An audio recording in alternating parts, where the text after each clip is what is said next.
Boring socks today, Bill. Sorry, you're not going to like the socks. Mr.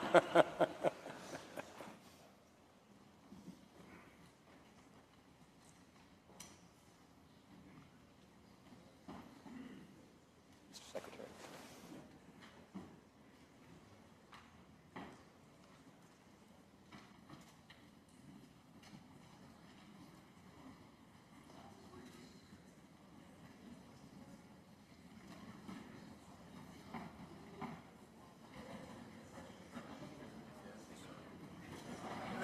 It's the usual dance.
Order.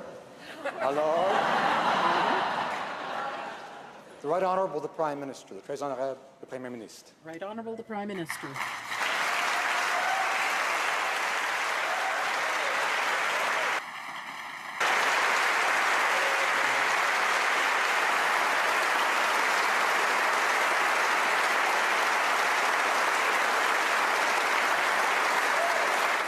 Merci, Monsieur le Président. Thank you, Mr. Speaker. Dear friends, it's wonderful to see you all today.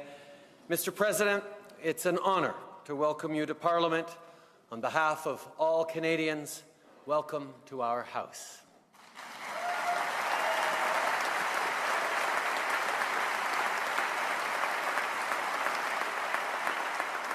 Before we begin, I would like to ask everyone here today to join in a moment of silence in memory of those killed and injured in yesterday's attack in Istanbul.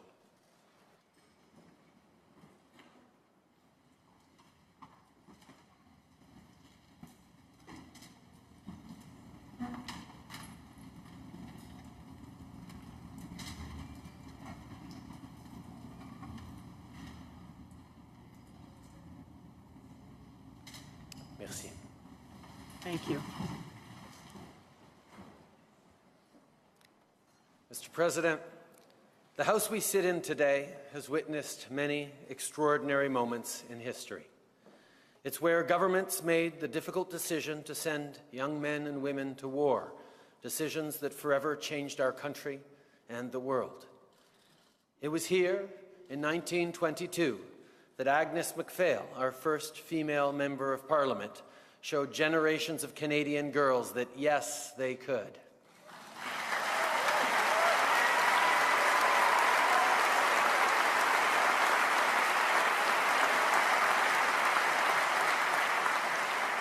And now, finally, this House gets to see a bromance up close. Thanks for making that possible. Although I still think dude-plomacy is more accurate, but I'll get over it. The truth is that while Barack and I are friends, it's a friendship that is far from unique.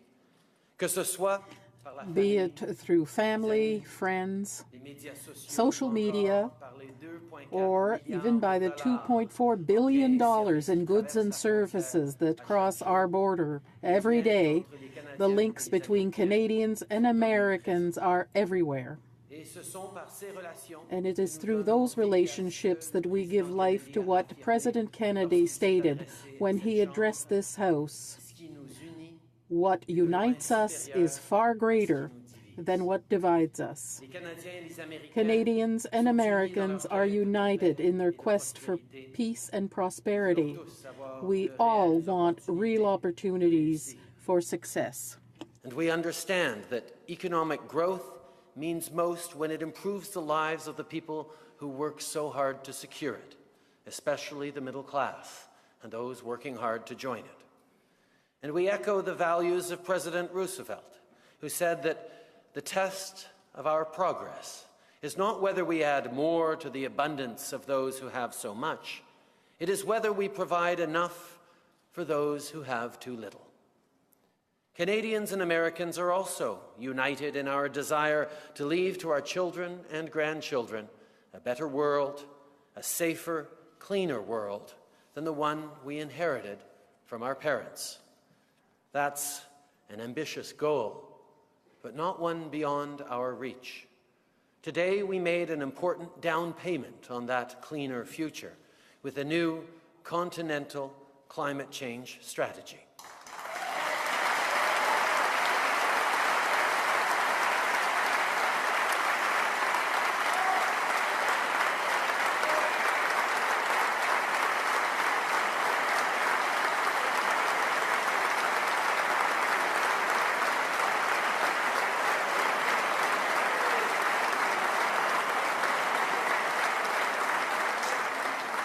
And finally, and at this moment, critically, Canadians and Americans are united in our understanding that diversity is a source of strength, not weakness. Generation after generation, our countries have welcomed newcomers seeking liberty and the promise of a better life. And generation after generation, our identities and our economies have been enriched by these new perspectives, not threatened by them. The North American idea that diversity is strength is our great gift to the world. No matter where you are from, or the faith you profess, nor the color of your skin, nor whom you love, you belong here. This is home.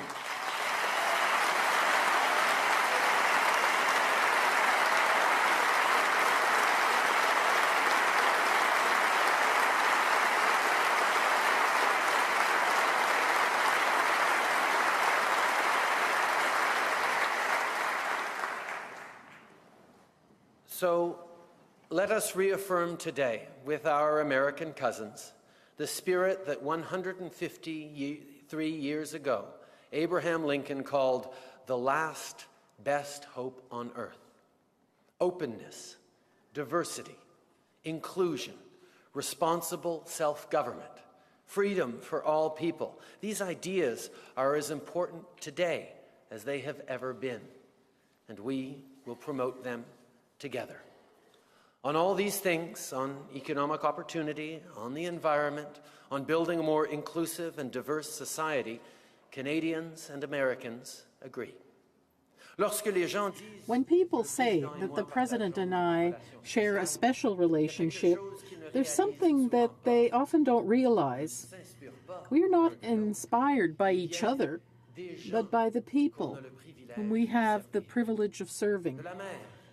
From the mother who does overtime in order to pay her rent, buy new clothing for her daughter, and save a little money to help her parents. From the retiree who gives his time to teach children the importance of protecting wetlands. Communities that come together after a natural disaster or who walk side by side, hand in hand, to affirm the right to love one another. Stories I will think of when I consider President Obama's time in office. History books will record the signature policies. What I will remember, what I hope we all will remember, are the lessons you taught us, not by executive order, but by example. That we are accountable.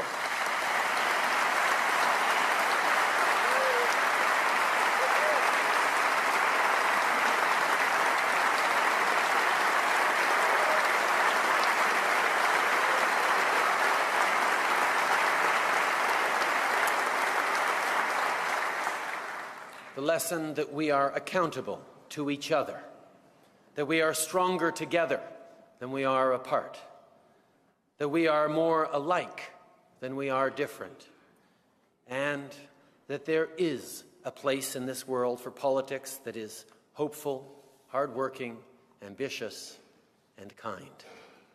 Mr. President, in your last State of the Union address, you said of the American people that they are clear-eyed, big-hearted, undaunted by challenge, and optimistic.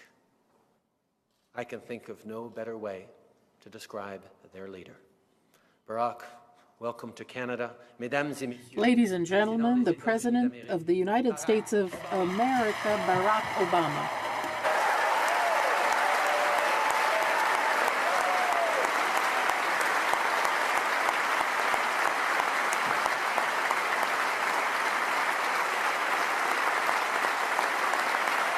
Thank you so much. Thank you. Thank you very much. Thank you, everybody. Thank you. Thank you so much. Thank you. Thank you. Please, everyone have a seat. Thank you. Thank you so much. Good evening. Bonjour. Mr. Prime Minister, Mr. Speaker, members of the House, members of the Senate, distinguished guests, people of Canada, thank you for this extraordinary welcome, which tempts me to just shut up and leave, because they can't get any better than this. Obviously, I'm grateful for the warm welcome. I'm extraordinarily grateful for the close working relationship and friendship with your outstanding Prime Minister, Justin Trudeau, and his extraordinary wife, Sophie. But I think it's fair to say that much of this greeting is simply a reflection of the extraordinary alliance and deep friendship between Canadians and Americans. Justin, thank you for your very kind words and for the new energy and hope that your leadership has brought to your nation as well as to the alliance. My time in office may be nearing an end, but I know that Canada and the world will benefit from your leadership from years to come.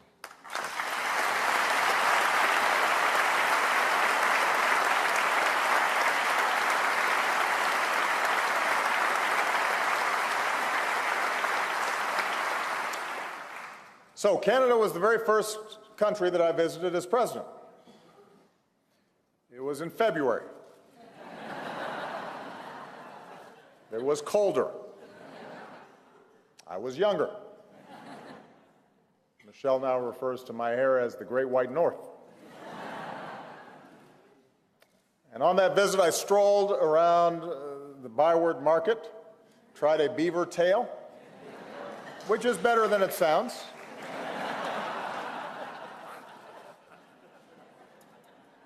And I was struck then, as I am again today, by the warmth of Canadians.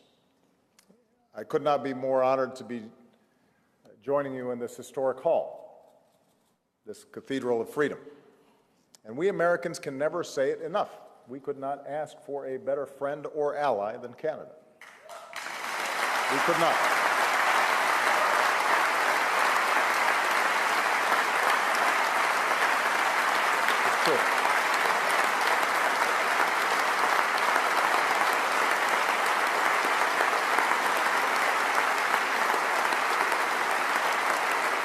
It is true. And we do not take it for granted. That does not mean we don't have our differences. As I understand it, one of the reasons the Queen chose this site for Parliament was that it was a safe distance from America's border. And I admit, in the War of 1812, American troops did some damage to Toronto. I suspect that there were some people up here who didn't mind when the British returned the favor and burned down the White House.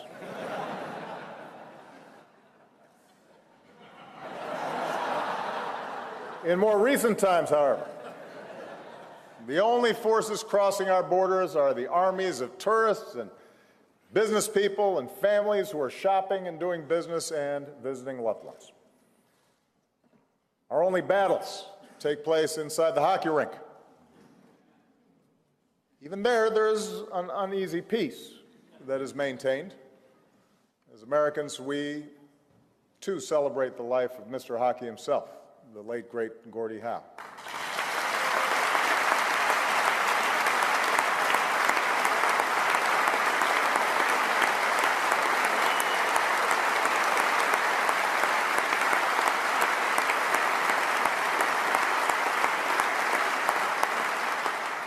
Just as Canadians can salute American teams for winning more Stanley Cups in the NHL.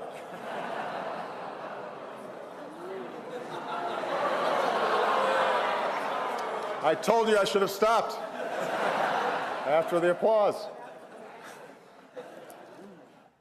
But in a world where too many borders are a source of conflict, our two countries are joined by the longest border of peace on earth.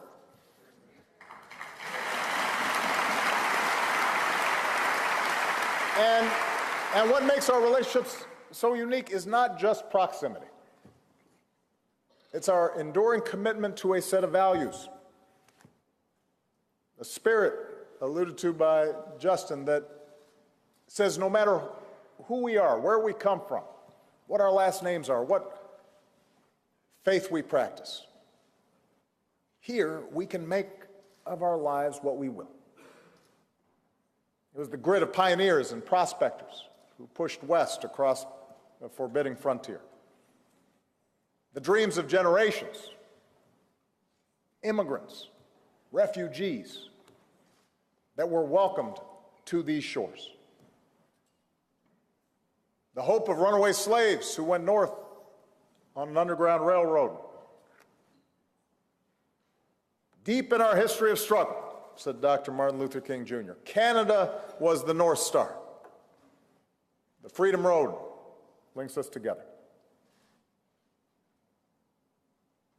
We're bound as well by the service of those who've defended us at Flanders Field, the beaches of Normandy, the skies of the Balkans, and more recently in the mountains of Afghanistan and training bases in Iraq. And their sacrifice is reflected in the silent rows of Arlington and in the Peace Tower above us. And today we honor those who gave their lives for all of us.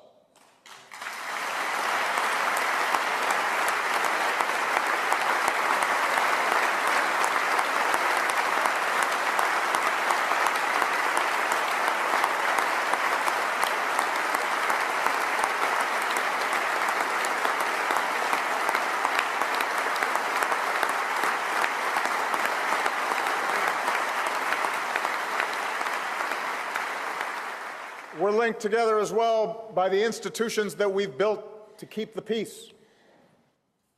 The United Nations to advance our collective aspirations.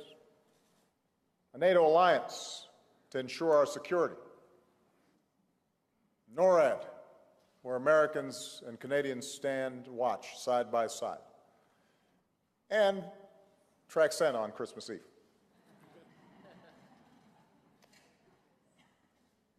We're linked by a vast web of commerce that carries goods from one end of this continent to another. And we're linked by the ties of friendship and family. In my case, an outstanding brother-in-law from Burlington.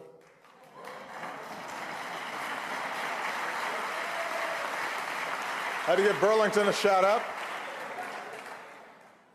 Our relationship is so remarkable precisely because it seems so unremarkable, which is why Americans often are surprised when our favorite American actor or singer turns out to be Canadian.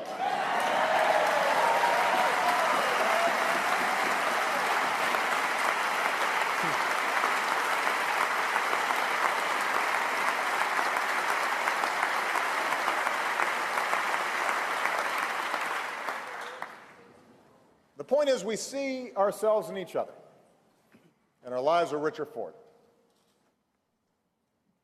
As president, I've deepened the ties between our countries.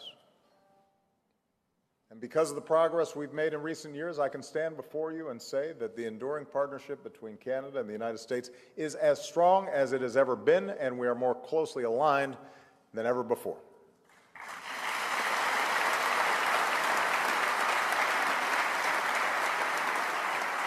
And yet we meet at a pivotal moment for our nations and for the globe. From this vibrant capital, we can look upon a world that has benefited enormously from the international order that we helped build together. But we can see that same order increasingly strained by the accelerating forces of change. The world is, by almost every measure, less violent than ever before. But it remains riven by old divisions and fresh hatreds. The world's more connected than ever before, but even as it spreads knowledge and the possibility of greater understanding between peoples, it also empowers terrorists who spread hatred and death, most recently in Orlando and Istanbul. The world is more prosperous than ever before. But alongside globalization and technological wonders, we also see a rise in inequality and wage stagnation across the advanced economies, leaving too many workers and communities fearful of diminishing prospects, not just for themselves, but more importantly for their children. And in the face of such rising uncertainty, it is not enough to look at aggregate growth rates or stock prices or the pace of digital innovation. If the benefits of globalization accrue only to those at the very top, if our democracies seem incapable of assuring broad-based growth and opportunity for everyone, then people will push back out of anger or out of fear. And politicians, some sincere and some entirely cynical, will tap that anger and fear, hearkening back to bygone days of order and predictability and national glory, arguing that we must rebuild walls and disengage from a chaotic world, or rid ourselves of the supposed ills brought on by immigrants, all in order to regain control of our lives. We saw some of these currents at work this past week in the United Kingdom's referendum to leave the European Union. Despite some of the initial reactions, I am confident that the process can be managed in a prudent, orderly way. I expect that our friends on both sides of the channel will develop a workable plan for how to move forward. And I'm equally confident that the transatlantic values that we all share as liberal, market-based democracies are deeper and stronger than any single event. But while the circumstances of Brexit may be unique to the United Kingdom, the frustrations people felt are not. The short-term fallout of Brexit can be sensibly managed, but the long-term trends of inequality and dislocation and the resulting social division, those can't be ignored. How we respond to the forces of globalization and technological change will determine the durability of an international order that ensures security and prosperity for future generations. And fortunately, the partnership between the United States and Canada shows the path we need to travel. For our history and our work together speak to a common set of values to build on. Proven values, values that your Prime Minister spoke of in his introduction, values of pluralism and tolerance, rule of law, openness, global engagement in commerce and cooperation, coupled with equal opportunity and an investment in our people at home. As Prime Minister Pierre Trudeau once said, a country, after all, is not something you build as the pharaohs build the pyramids and then leave standing there to defy eternity. A country is something that is built every day out of certain basic shared values. What is true of countries is true of the world. And that's what I want to talk about today, how to strengthen our institutions to advance these commitments in a rapidly changing world. Now, let me start with our shared economic vision. In all we do, our commitment to opportunity for all of our people has to be at the centerpiece of our work. We are so fortunate because both of our countries are so well positioned to succeed in the 21st century. Our two nations know firsthand the awesome power of free markets and innovation. Canadians help run some of Silicon Valley's most innovative companies. Our students study at each other's world-class universities. We invest in research and development and make decisions based on science and evidence. And it works. It's what's created these extraordinary economies of ours. But if the financial crisis and recent recession taught us anything, it's that economies do better when everyone has a chance to succeed. For a long time, it was thought that countries had to choose between economic growth or economic inclusion, but it turns out that's a false choice. If a CEO makes more in a day than a typical employee makes in a year, that kind of inequality is not just bad for morale in the company. Turns out it's bad for the economy. That worker is not a very good customer for business.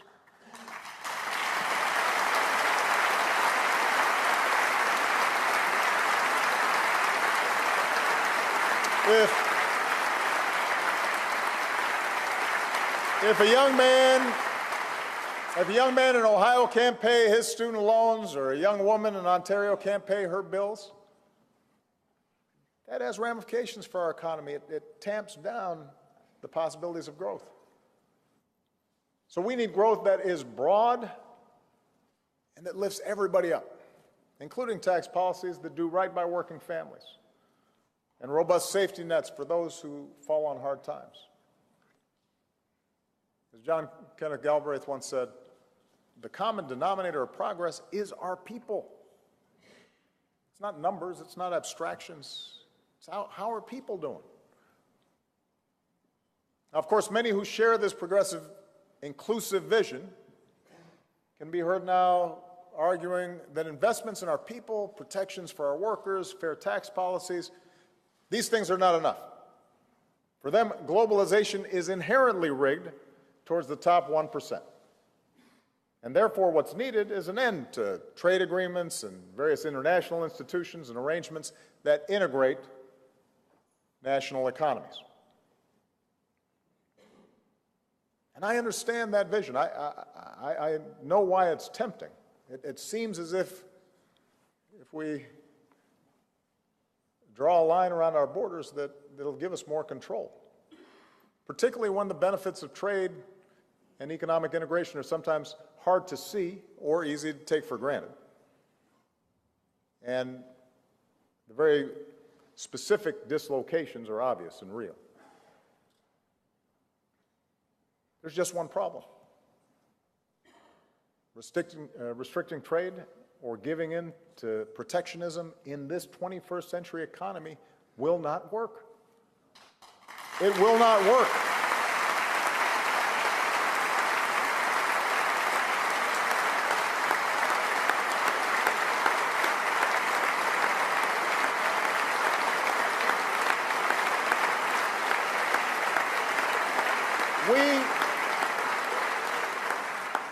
Even if we wanted to, we can't seal ourselves off from the rest of the world. The day after Brexit, people looked around and said, oh, how's this going to work? The drag that economic weakness in Europe and China and other countries is having on our own economies right now speaks to the degree to which we depend, our economies depend, our jobs, our businesses depend on selling goods and services around the world.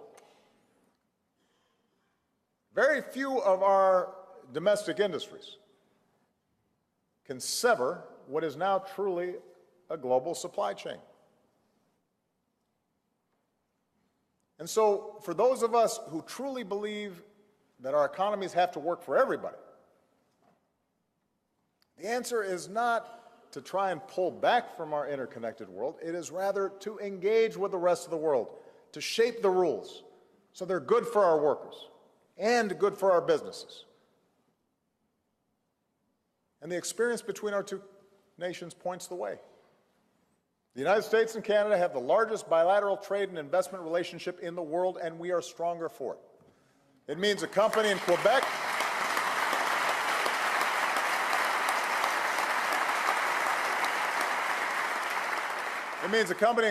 can create jobs in North Carolina, and the startup in Toronto can attract investment from Texas. Now, the problem is that some economies in many of the fastest growing regions of the world, particularly the Asia-Pacific region, don't always abide by the same rules. They impose unfair tariffs, or they suppress workers' rights, or they maintain low environmental standards that make it hard for our businesses to compete fairly. And with the Trans-Pacific Partnership, we have the ability to not only open up these markets to U.S. and Canadian products and eliminate thousands of these unfair tariffs, which, by the way, we need to do because they're already selling here under existing rules, but we're not selling as much as we should over there. But it also affords us the opportunity to increase protections for workers and the environment and promote human rights, including strong prohibitions against human trafficking and child labor. And that way, our workers are competing on a level playing field, and our businesses are less prone to pursue a race to the bottom. And when combined with increased investments in our own people's education and skills and training and infrastructure and research and development and connectivity, then we can spur the kind of sustained growth that makes all of us better off. All of us.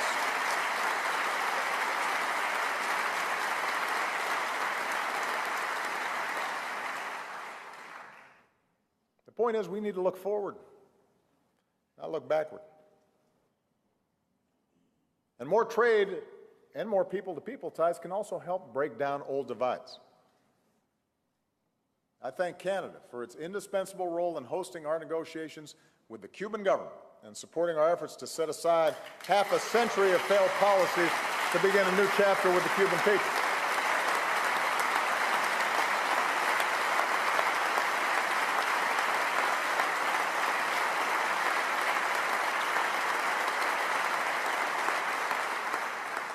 I know a lot of Canadians like going to Cuba, maybe because they haven't had Americans crowding the streets and the beaches, but that's changing. And as more Americans engage with the Cuban people, it'll mean more economic opportunity and more hope for ordinary Cubans. We also agree, us Americans and Canadians, that wealthy countries like ours cannot reach our full potential while others remain mired in poverty. That, too, is not going to change in this interconnected world. That if there's poverty and disease and conflict in other parts of the world, it spills over, as much as we'd like to pretend that we can block it out.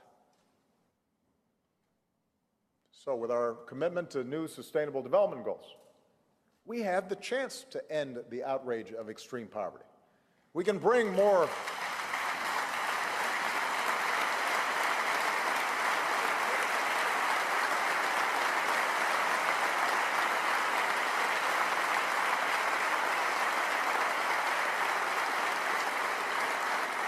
We can bring more electricity to Africa so that students can study at night and businesses can stay open.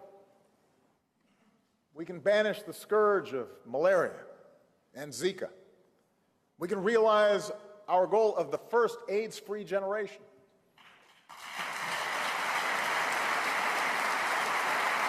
We can do that. It's within our grasp, and we can help those who are working to replace corruption with transparent, accountable institutions that serve their people. As leaders in global development, the United States and Canada understands that development is not charity. It's an investment in our future prosperity. Because not only do such investments and policies help poor countries, they're going to create billions of customers for U.S. and Canadian products. And they'll make less likely the spread of deadly epidemics to our shores. And they'll stabilize parts of the world that threaten the security of our people. In fact, both the United States and Canada believe our own security, and not just prosperity, is enhanced when we stand up for the rights of all nations and peoples to live in security and peace.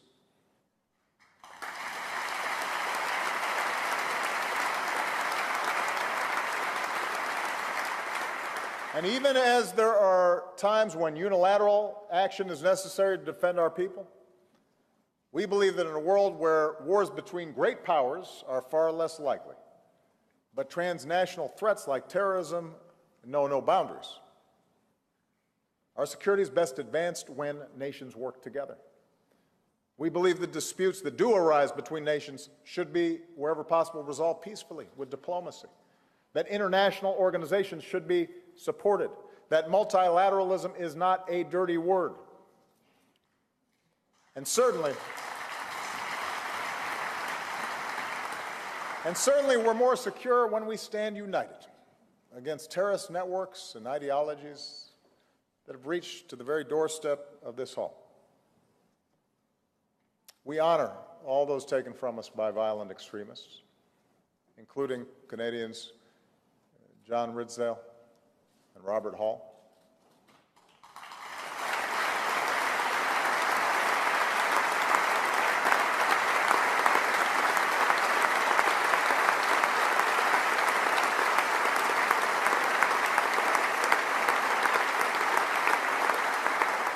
And with Canada's additional contributions, including training Iraqi forces, our coalition is on the offensive across Iraq, across Syria, and we will destroy the terrorist group ISIL. We will destroy them.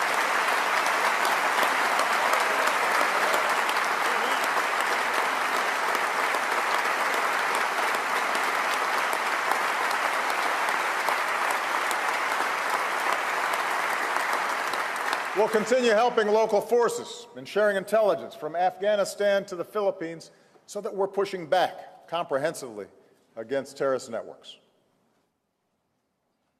And in contrast to the hatred and the nihilism of terrorists, we'll work with partners around the world, including particularly Muslim communities, to offer a better vision and a path of development and opportunity and tolerance, because they are and must be our partners in this effort.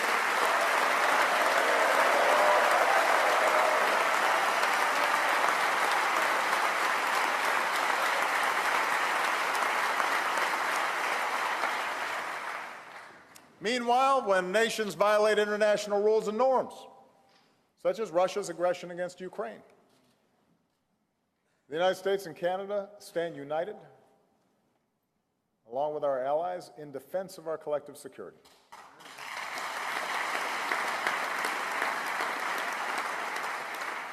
And doing so requires a range of tools, like economic sanctions, But it also requires that we keep our forces ready for 21st century missions and invest in new capabilities. And as your ally and as your friend, let me say that we'll be more secure when every NATO member, including Canada, contributes its full share to our common security. Because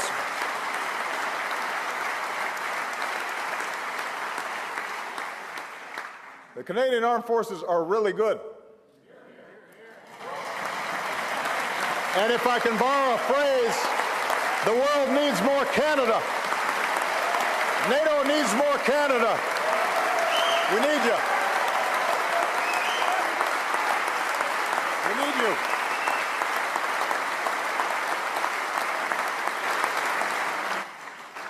Just as we join together in our common defense, so must we work together diplomatically, particularly to avert war.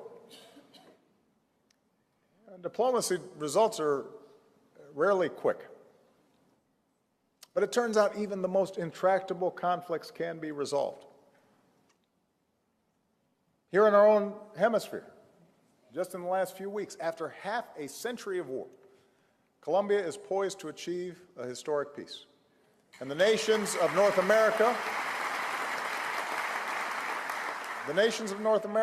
will be an important partner to Colombia going forward, including working to remove landmines. Around the world, Canadian and American diplomats working together can make a difference. Even in Syria, where the agony and the suffering of the Syrian people tears at our hearts, our two nations continue to be leaders in humanitarian aid to the Syrian people, and although a true resolution of this conflict so far has eluded us, we know that the only solution to this civil war is a political solution so that the Syrian people can reclaim their country and live in peace, and Canadians and Americans are going to work as hard as we can to make that happen.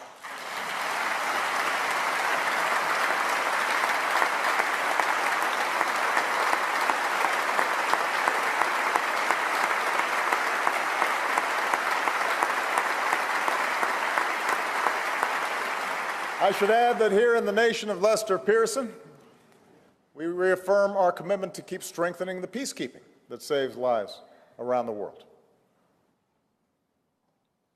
There is one threat, however, that we cannot solve militarily, nor can we solve alone, and that's the threat of climate change.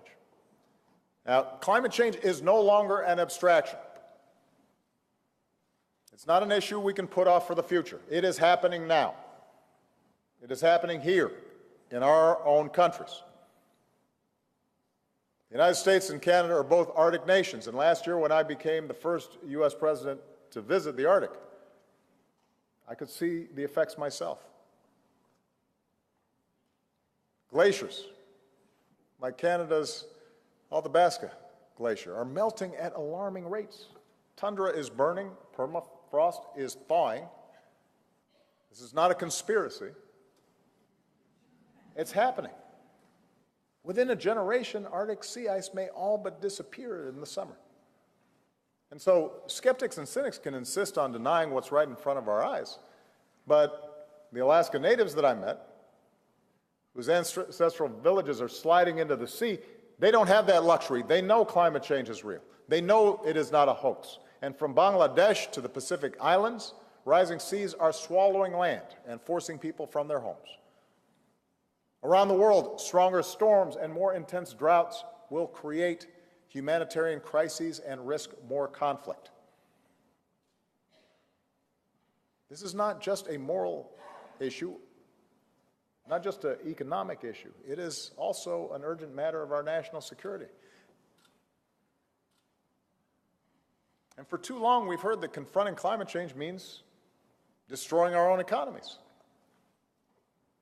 But let me just say, carbon emissions in the United States are back to where they were 2 decades ago, even as we've grown our economy dramatically over the same period. Alberta, the oil country of Canada, is working hard to reduce emissions while still promoting growth. So if Canada can do it and the United States can do it, the whole world can unleash economic growth and protect our planet. We can do this. We can do it.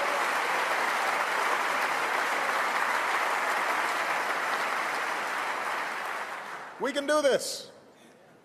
We can help lead the world to meet this threat. Already, together in Paris, we achieved the most ambitious agreement in history to fight climate change. Now let's bring it into force this year. With our agreement with Mexico that we announced today, let's generate half the electricity on this continent from clean energy sources within a decade. That's achievable. Let's partner in the Arctic to help give its people the opportunity they deserve, while conserving the only home they know. And building on the idea that began in Montreal 3 decades ago, let's finally phase down dangerous HFC greenhouse gases. This is the only planet we've got, and this may be the last shot we've got to save it. And America and Canada are going to need to lead the way. We're going to have to lead the way.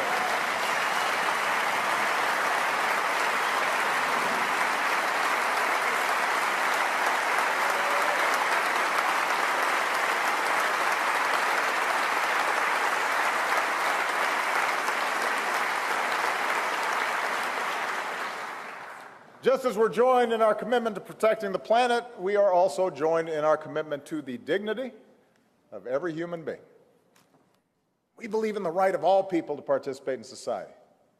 We believe in the right of all people to be treated equally, to have an equal shot at success. That is in our DNA, the basic premise of our democracies. I think we can all agree that our democracies are far from perfect. They can be messy, and they can be slow, and they can leave all sides of a debate unsatisfied. Justin's just getting started. So in case you hadn't figured that out, that's where this gray hair comes from. But more than any other system of government, democracy allows our most precious rights to find their fullest expression, enabling us through the hard, painstaking work of citizenship to continually make our countries better, to solve new challenges, to right past wrongs. And Prime Minister, what a powerful message of reconciliation it was here and around the world when your government pledged a new relationship with Canada's First Nations.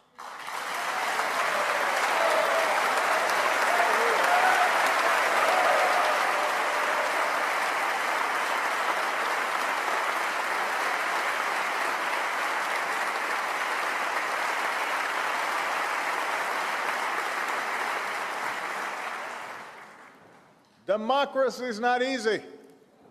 It's hard. Living up to our ideals can be difficult even in the best of times, and it can be harder when the future seems uncertain, or when, in response to legitimate fears and frustrations, there are those who offer a politics of us versus them, a politics that scapegoats others, the immigrant, the refugee, someone who seems different than us. We have to call this mentality what it is: a threat to the values that we profess, the values we seek to defend. It's because we respect all people that the world looks to us as an example. The colors of the rainbow flag have flown on Parliament Hill. They have lit up the White House. That is a testament to our progress, but also the work that remains to ensure true equality for our fellow citizens who are lesbian, gay, bisexual, or transgender.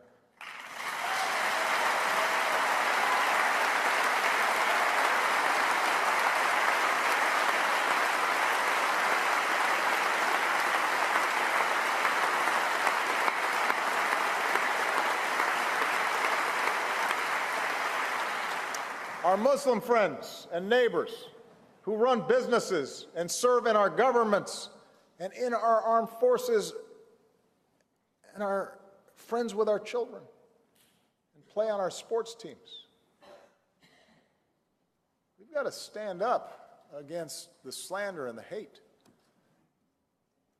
leveled against those who look or worship differently. That's our obligation. That's who we are. That's what makes America special. That's what makes Canada special. Here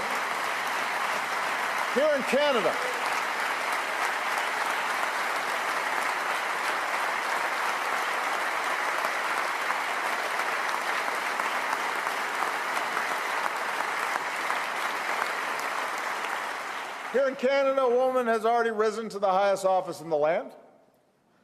In America, for the first time, a woman is the presumptive nominee of a major party and perhaps president.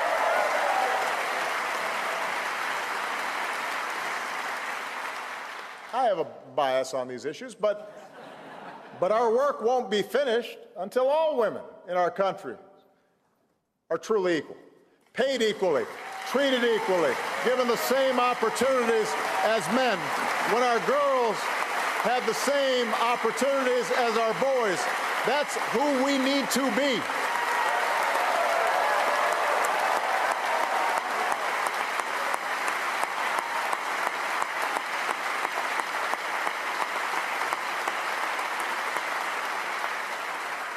And let me say this, because I don't feel particularly politically correct on this issue. I don't believe that these are American values or Canadian values or Western values. I believe, and Justin believes, and I hope all of you believe, these are universal values. And we must be bold in their defense at home and around the world, and not shy away from speaking up on behalf of these values of pluralism and tolerance and equality.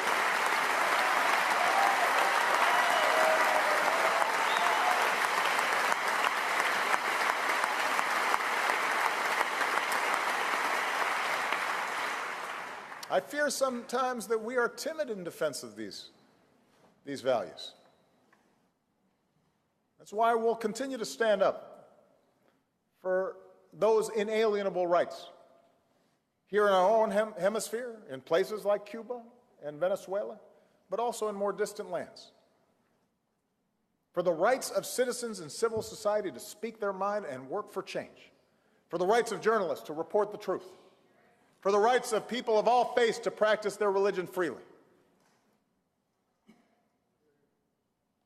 Those things are hard, but they're right. They're not always convenient, but they're true.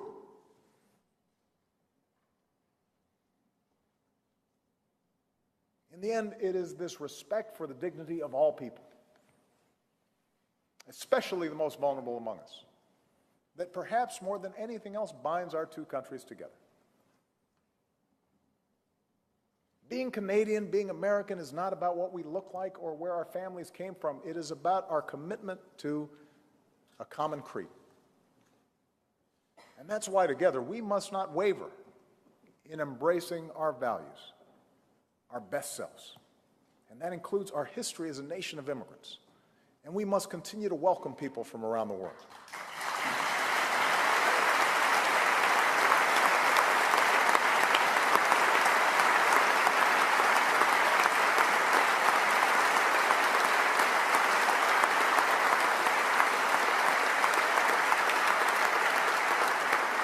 The vibrancy of our economies are enhanced by the addition of new striving immigrants. But this is not just a matter of economics. When refugees escape barrel bombs and torture, when migrants cross deserts and seas seeking a better life, we cannot simply look the other way. We certainly can't label as possible terrorists vulnerable people who are fleeing terrorism.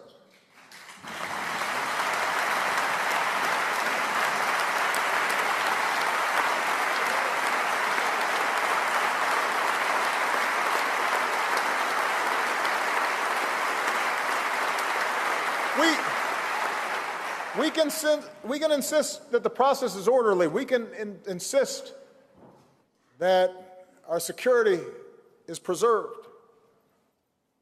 Borders mean something.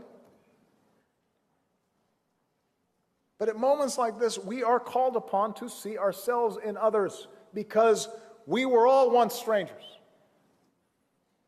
If you weren't a stranger, your grandparents were strangers. Your great-grandparents were strangers. They didn't all have their papers ready. They fumbled with language, faced discrimination, had cultural norms that didn't fit. At some point, somewhere, your family was an outsider. And so the mothers, the fathers, the children we see today, they're us. And we can't forsake them. So as Americans and Canadians, we will continue to welcome refugees. And we can ensure that we're doing so in a way that maintains our security. We can and we will do both. We can and we will do both. We're increasing our support to Central America so that fewer families and children attempt the dangerous journey north. This fall at the United Nations, we'll host a global summit on refugees because in the face of this crisis, more nations need to step up and meet our basic obligations to our fellow human beings. And it will be difficult, and budgets are tight, and there are legitimate issues, and not everybody's going to be helped. But we can try. People of goodwill and compassion show us the way.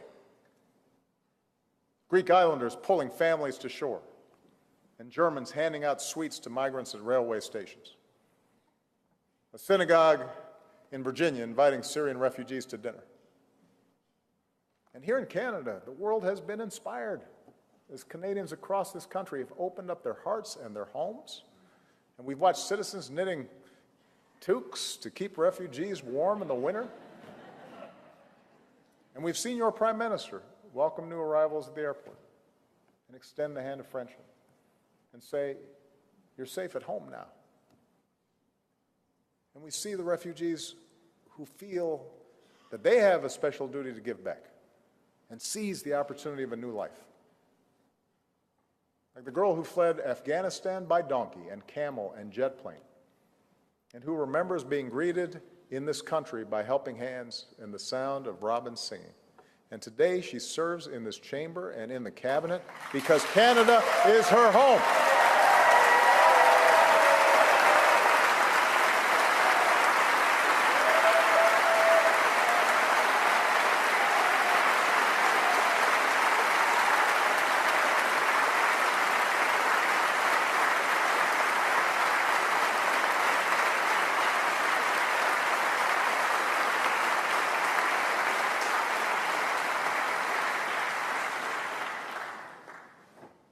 A country is not something you build as the pharaohs built the pyramids. A country is something that is built every day out of certain basic shared values. How true that is. How blessed we are to have had people before us, day by day, brick by brick, build these extraordinary countries of ours. How fortunate, how privileged we are to have the opportunity to now ourselves build this world anew. What a blessing. And as we go forward together on that freedom road, let's stay true to the values that make us who we are. Canadians and Americans, allies and friends, now and forever. Thank you very much. Merci beaucoup. Thank you.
Mr. President, Prime Minister, Madame Gregoire Trudeau, Mr. Speaker of the House of Commons, Excellencies, Honourable Senators, members of the House of Commons, distinguished guests, ladies and gentlemen.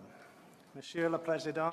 Mr. President, it is a great honor for me to thank you for being here today, and I'd like to thank you for your address to our Parliament. It's a great honor for me to thank you for being here today and for addressing this joint session of our Parliament.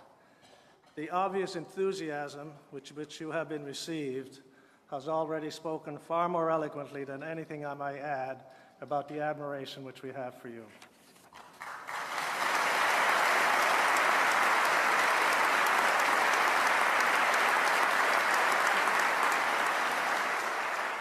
As our two countries both seek to advance the same principles that you have already mentioned, we share the same hopes and dreams, not only for ourselves, but for that of our brother nations as well. Because of this shared belief in upholding these principles, Canadians from across this great country have followed your presidency closely, and we have watched you face many challenges. But through it all, you have persisted with calm, with reason, and with an unwavering clarity of purpose. The result has been an extraordinary legacy for the American people and for the whole of the international community.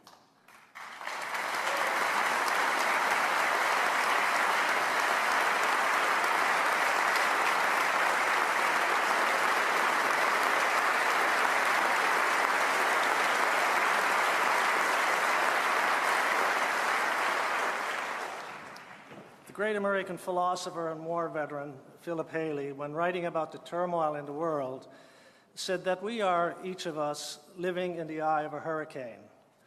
The destructive and cruel power in the world of both nature and our fellow human beings is always nearby, swirling around us. But in the center, in the eye of the hurricane, there can be peace and calm, and our job, individually and collectively, is to do our best to push out the borders of the eye of that storm, to expand the calm, to expand the reasonable and the good that is and can be in the world we live in. Mr. President, in a world that has so often seemed riven by waves of anger and destruction, by unimaginable acts of violence and forces beyond our control, you have stood tall. You have stood tall for the power of reason over passion and principle over politics. In your own words, you have cautioned us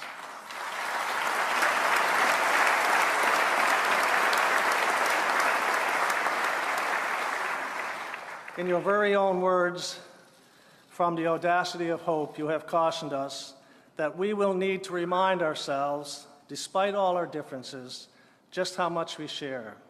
Common hopes, common dreams, and above all, a bond that will not be broken.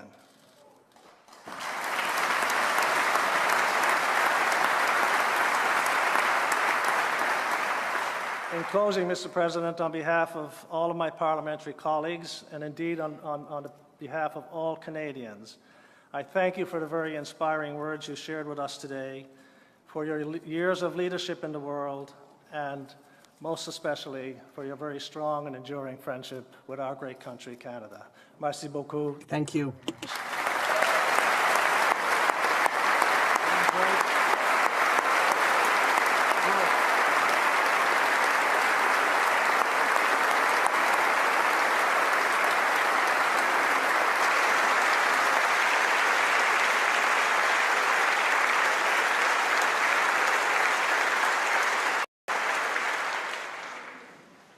Mr. President, Prime Minister, Madame Gregoire Trudeau, Mr. Speaker of the Senate, Excellencies, Honourable Senators, members of the House of Commons, distinguished guests, ladies and gentlemen. Monsieur le Président, Mr. President, on behalf of all of us here in the Chamber, I'd like to thank you for having addressed us today. It's really nice to have you back in Ottawa and to be able to receive you when the city's at its loveliest. the last time you dropped by, in February of 2009, the weather was decidedly cooler. So all of Ottawa still remembers that you braved the cold to stop in at a nearby bakery and pick up some maple leaf cookies for your daughters. Now, sir, you mentioned the few flecks of gray you have in your hair. Well, when our newly minted Prime Minister Trudeau visited you last fall in Washington, you very kindly tried to prepare him for the graying effect of leadership, telling him, if in fact you plan to keep your dark hair, you'll have to start dyeing it early. May I just say to you both, it could be worse.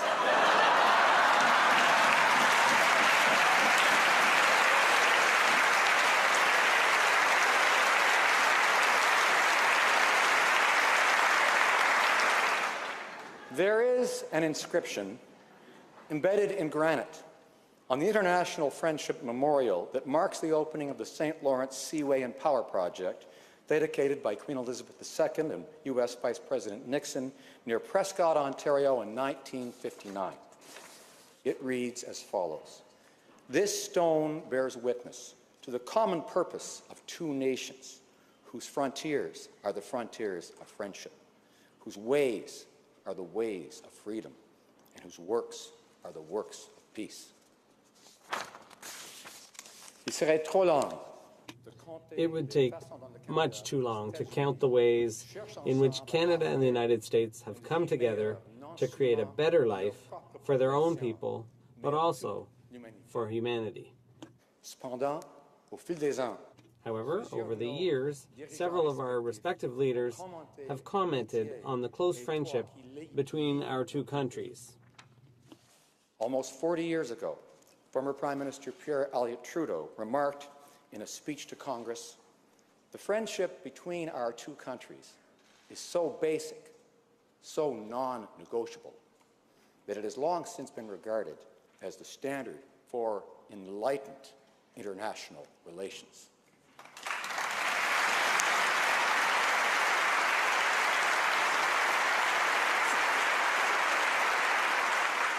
And when you last visited us in 2009, sir, you echoed those sentiments, saying, "As neighbors, we are so closely linked that sometimes we may have the tendency to take our relationship for granted.